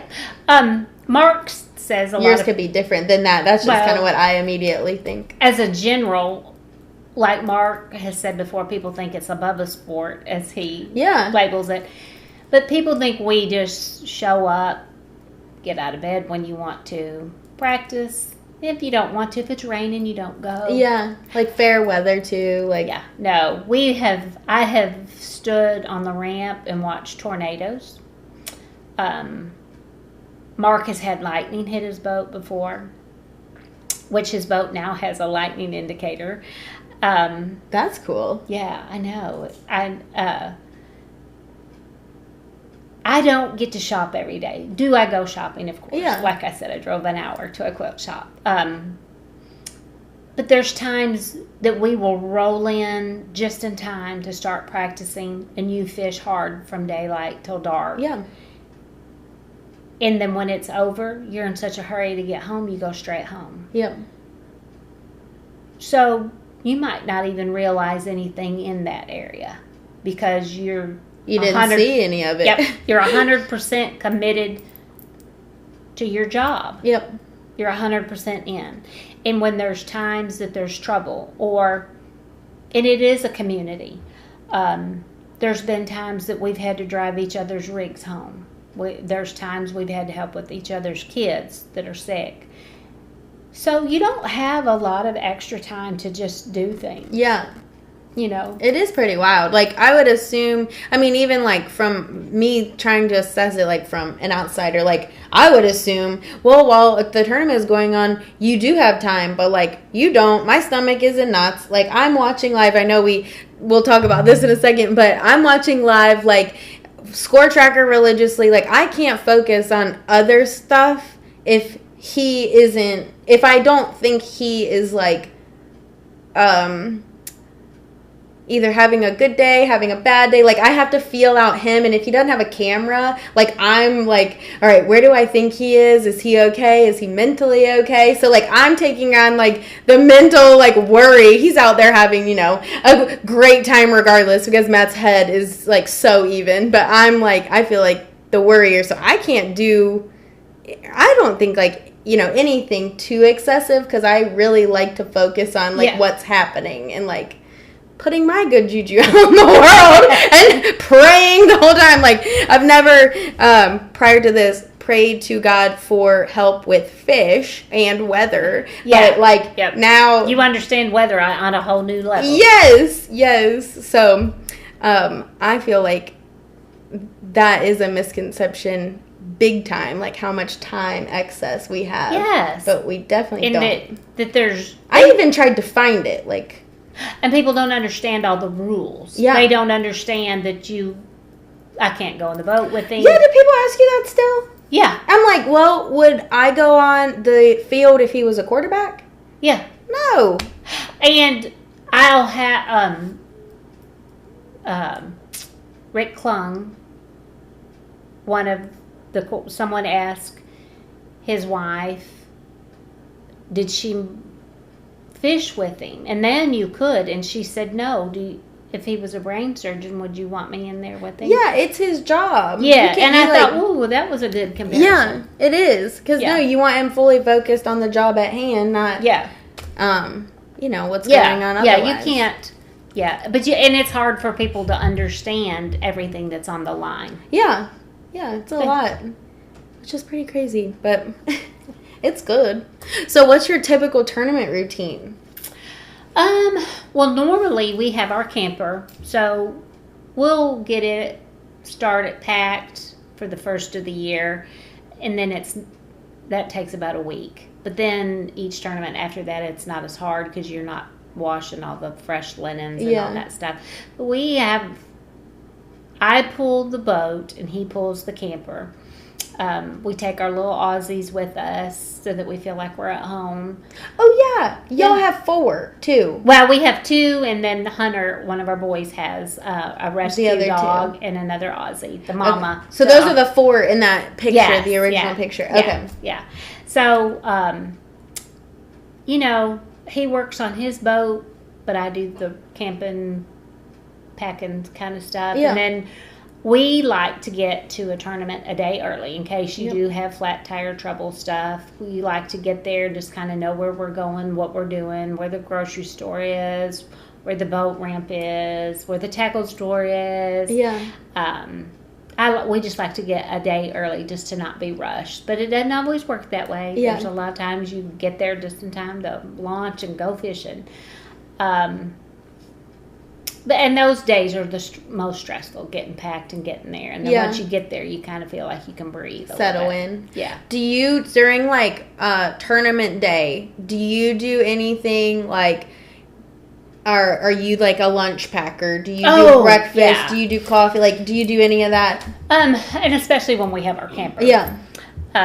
This week we're staying with Scott and Mark, and we've all shared in the cooking and stuff, which is fun. It's been fun. Yeah. So they're a hoot. Yeah. So I pack Mark's lunches. Do you do them in the morning or the night before? A lot of times I'll do them the night before, just because it's easier. Easy, yeah. Yeah. And then he carries protein shakes in his boat and stuff, and especially on tournament days, he doesn't like to take the time to eat. Yep. So a protein shake he can just drink. We'll eat out some. Yeah. Mark likes to eat out, but we eat out at home more probably just because tournaments, he's 100% focused. And he don't want to have to shower and change into nice clothes and go somewhere and set and wait and all that. And I can cook and have it ready and in the oven, and then like we have a homemade lasagna tonight. Oh. Yeah. So, I mean, it's just there. It's ready. When everybody gets here, it'll be ready. Yeah, they can have it. Yeah. So, we've got kind of a little routine we do, but like maybe once a tournament we'll go out and eat or something. Yeah. I like that. I mean, we cook at home for tournaments, and like you said, like when we go home, our home is actually more of our vacation or like reprieve. So we have our little spot that we like to go eat, that kind of thing. But it definitely, we cook while we're, here. We'll go out. Like when they had the off day between practice, like in the tournament, like that was super nice because we would go out that night. Yeah. Just because they had like a whole day. Now it's a little bit different, but yeah. So any like superstitions or traditions, not really superstitions, but things you do like every tournament that is like you guys started, way back when and you continue to do? No. I've brought up many times we're Christians, and of course we pray about it. We pray for God's will. We had a real hard time praying to win. Mm-hmm. And a pastor said, you're a provider for your family, and you shouldn't feel guilty for that. And but as far as like rituals that we do, we don't. Yeah. No. Beyond our faith. So yeah. Some people have them, some people don't. Yeah. Matt likes mint chocolate chip ice cream and cookies, so generally we do that. Yeah. He has like certain little favorite things, but I would like, it's not necessarily like superstition, like he doesn't do it all the time, but it's like, we always have like mint chocolate chip because it's green. And I think sometimes as good partners, we want them to have the things that they like. Yeah. We know that make them happy, and it becomes routine, and then it becomes a ritual. Yeah. Like kind of accidentally. Like I always make sure to buy certain things. I know like we have 4 guys that stay with us, and each of them has a preference, like even on cheeses. So I have 2 that like Colby Jack, 2 that like pepper jack. I like, I have one that likes his breakfast on a plate. Yeah. Yes, it's like those things. So I know like this is what we're buying, and one doesn't like peas, so no peas go in anything. One likes ketchup and barbecue sauce on everything. So, but I think it's fun. So you guys stay in a camper, and but you're Airbnb-ing this time. Is that kind of what you do? It depends on the tournament. What is like you're able to do, or? Well, this is the first time we might have stayed in a house one time last year. But pretty much we stay in our camper. This one was close, and the parking was good. Yeah, for everyone. Yeah, even though it's straight up a hill, there was plenty of parking.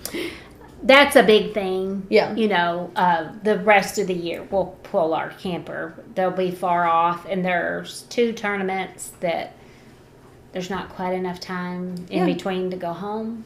So you don't want to do an Airbnb. and we'll have our camper because of the dogs. Yeah. You know, but for the most part, we take our camper. We like our own bed. Yeah. I love the fact that when you get ready to go, your toothbrush is there. All your pillow's stuff. there. You actually have a closet. Yeah. Like, yeah. you're traveling. We have a routine. Yeah. Because it's like, regardless of where you are, all of your stuff stays the same. Yep. I think that that's very nice. Yep.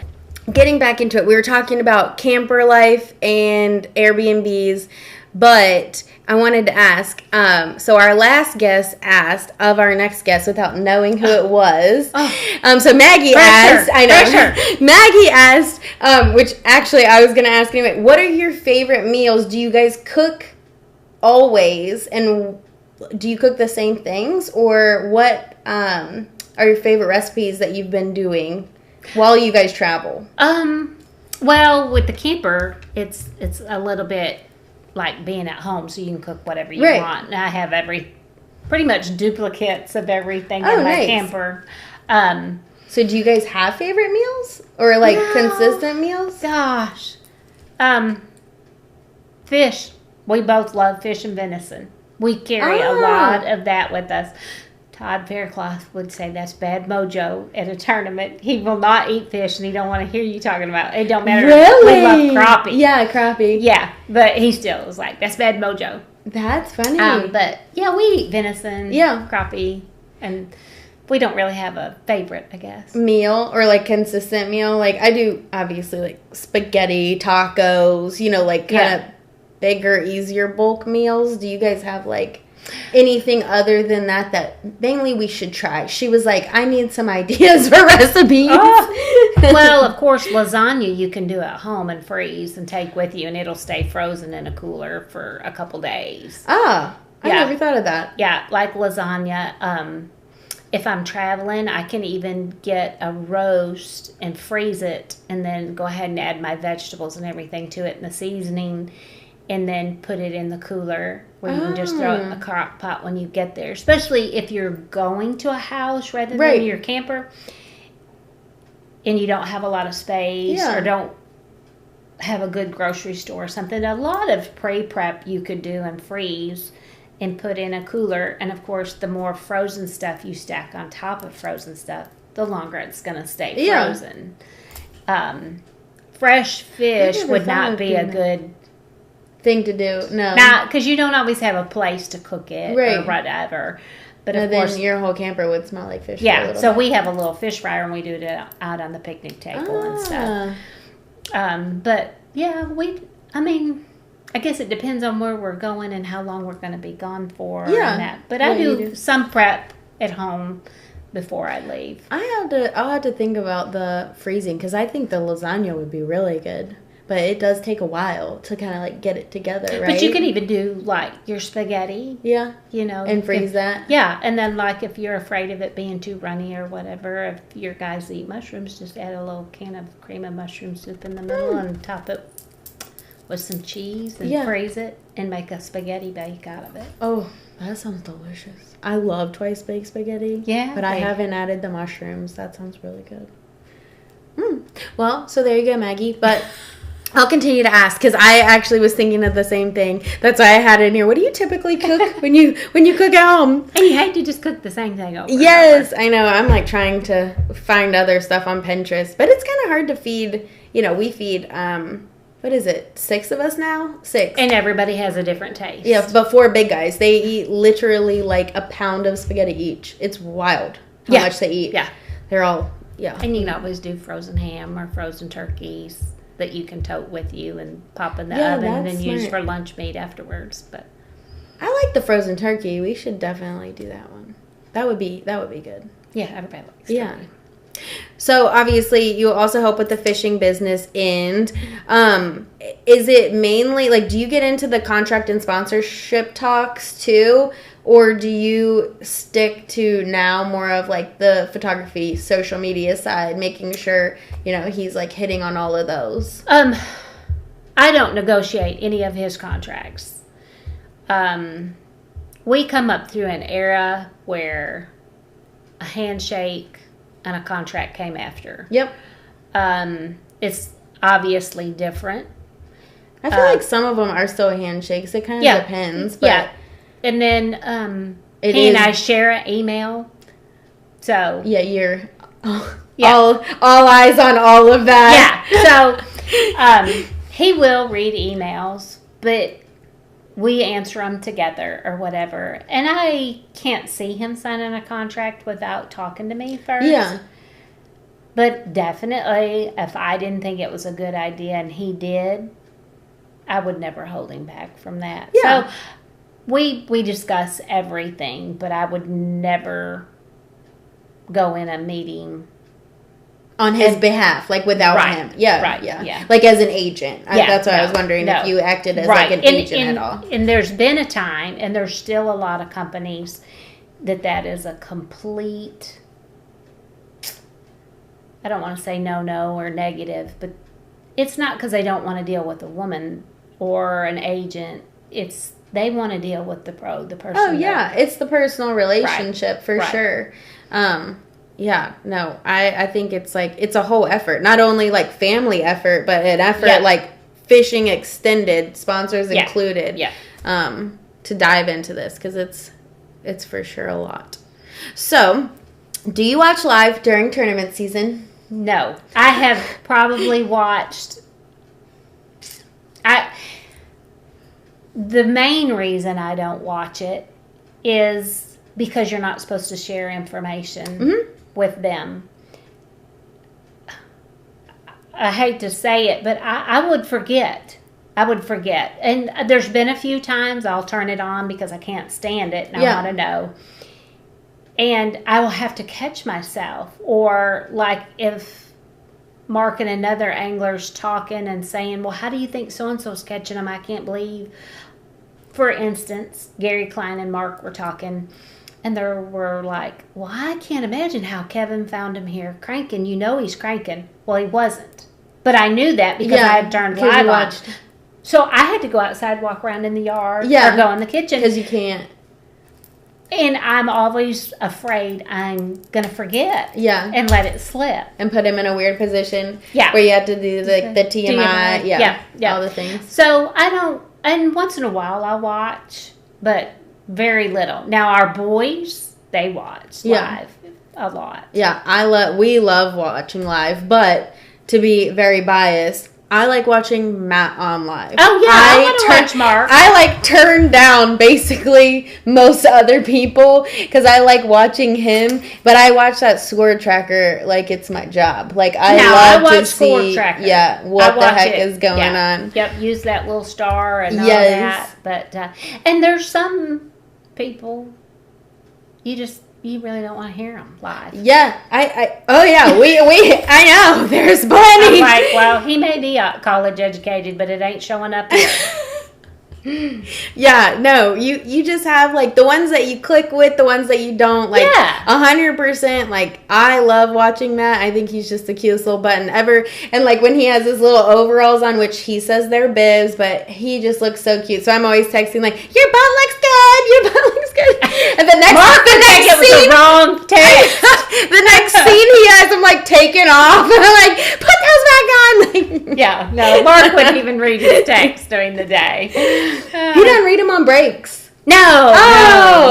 Matt, well, it depends, like, if he has to retie and do, kind of that stuff. No, but normally, Mark doesn't. He puts his phone in the box. Yeah. When he gets in the morning. And he don't take it out. Sometimes he'll come in the house and be like, oh, and I'll have to go back out to the boat. And get it. Yeah. He doesn't look at it again. No, I'm like an emoji firer. So normally, like, if... I see Matt catch him, I'll send him, like, a bunch of, like, meatball emojis. Or, like, there's this guy that's, like, feel the heat. Feel the heat. And I, like, always send him that one. I start sending Mark that. He'll be like, I know. My wife has been hacked. And that person's sending me crazy stuff.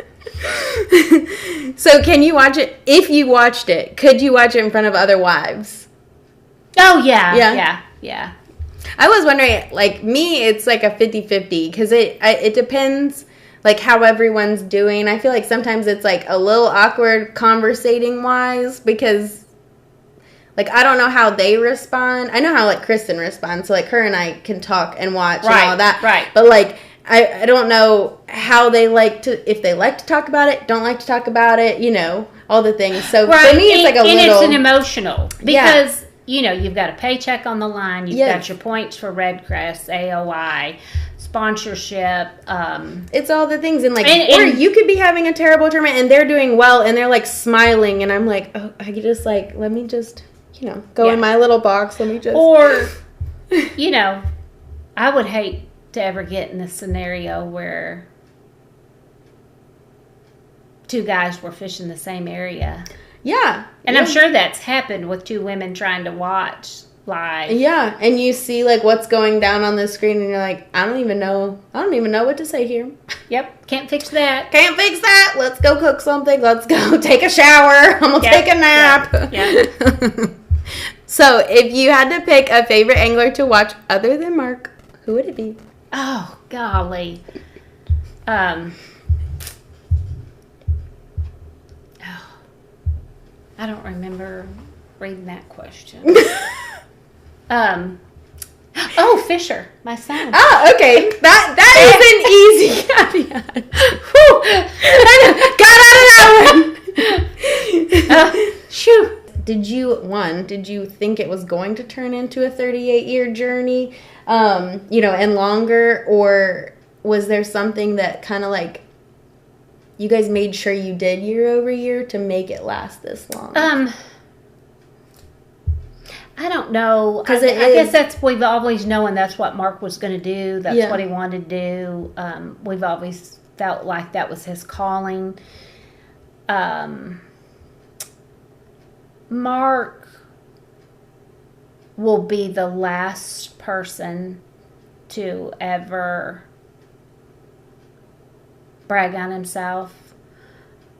I think he is humble. I don't know that he would describe himself that way, but I do. And he's really good about that personal relationship with his sponsors. He gets comfortable and he stays there. Yeah. He's got that bond.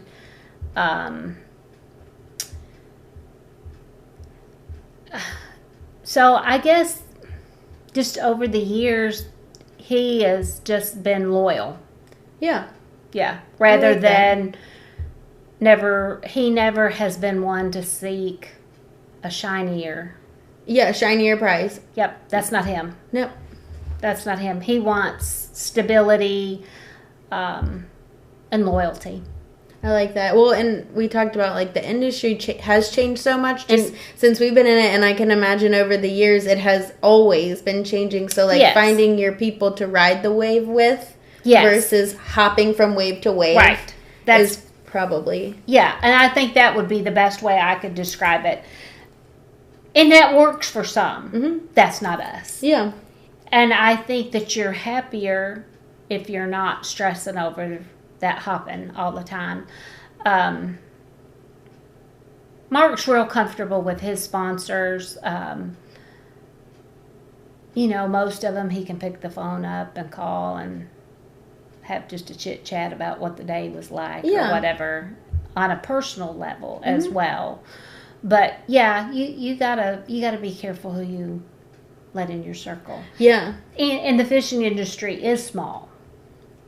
You can't burn bridges because you never know who's going to be working for a different company. Yep. Yeah, we say that a lot. It changes a lot. Yeah. And it rotates because the industry is small. Yes. And there's different companies. Yep. Yeah, I was thinking about it because obviously Matt would love to fish forever. So I feel like we have. Yeah, I know. So I'm wow, she would be a perfect one to ask if there was anything that we should be considering every single year to make it just you get that circle that you love and you are confident and you really love. Yeah. And they're extended family. Yeah. Yeah. No, I think that's perfect advice. Obviously I wouldn't know because I'm not there yet. Do you think Mark would fish another 38 years? Oh, yeah. Probably not at this level because of the stress. He loves fishing as much as ever. social media. Not his fave. No, he doesn't. And he doesn't get it. He doesn't understand it. Yeah. Because that's not him. That's not the generation he was brought up in.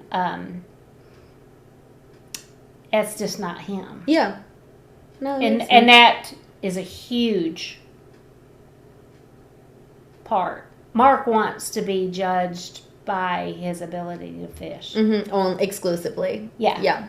And I feel like it is a little odd that they don't only base it on that, because that is their sport. That's their job. That is their job. Yeah. So compensation doesn't always equate to only fishing ability. It almost never does, actually. So, like... Yep, it doesn't. Yeah, it is, I think, definitely a different world. Yeah, yes. And we've seen it change so much. And so many new things come and go. So many new companies come and go. So many new ideas come and go. But he still loves to fish. And he's still competitive. It doesn't matter if it's bass fishing or bowling or... He bowls? We've done that some with our kids, yeah. And he's going to make you play an extra game just so he can win one extra. Yeah. Yep. That's awesome. Yep.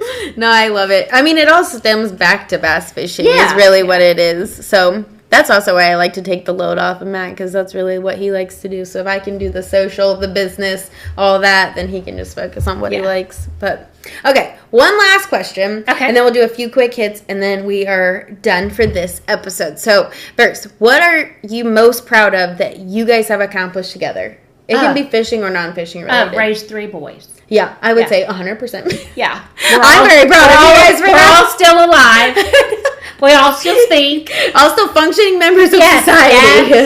Yes. None of us have been canceled yet, but that could change. That could change. So, we're going to wrap up with some quick hits, and I do these with all the wives. What is your PB, and where did you catch it? It can be largemouth or smallmouth or spot. I probably caught like a 4-pounder largemouth on Lake Washita, you know.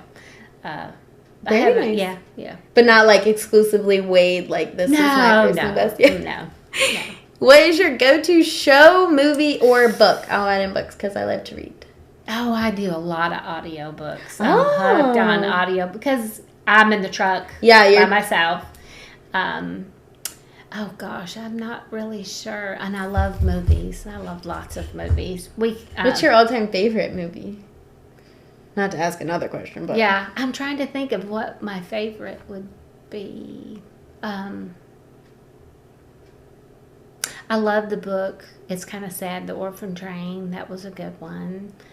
Right now I'm trying to get through Bible in a Year with a Bible recap. And I'm a visual learner, so I'm watching little video clips that go with it so you understand it. Oh, I think... Is it an app? Yeah. I think I have it. Is it like they're like cartoon pictures kind of, but they depict it? Yeah, I have it. They're cartoons for... They're not like a 5-year-old. Right, they're actually illustrated. Like, it's very good. Bible recap in a year, and it's called the Bible... mine's called Read Scripture. Oh, well... No, mine's a little different. So maybe we need to swap. Well, you don't. Yeah, but it's basically the same though. Yeah. It goes through all of them. So I'm doing that. I like the pictures. Yeah, I'm a visual learner, so that helps. Movie, my gosh, Mark's would be Tombstone, or of course our dogs' names are Maggie and Gus from Lonesome Dove. Yeah, so his, but are not mine. Oh no! Did it just happen? Okay, so what is your go-to show or movie? Fried green tomatoes. That's something Mark and I can watch together. He actually likes that movie. He likes it. Yeah. And can you back a boat? Yes, I can. Did you teach yourself? Mark started me out till he made me nervous. And it was in the fall.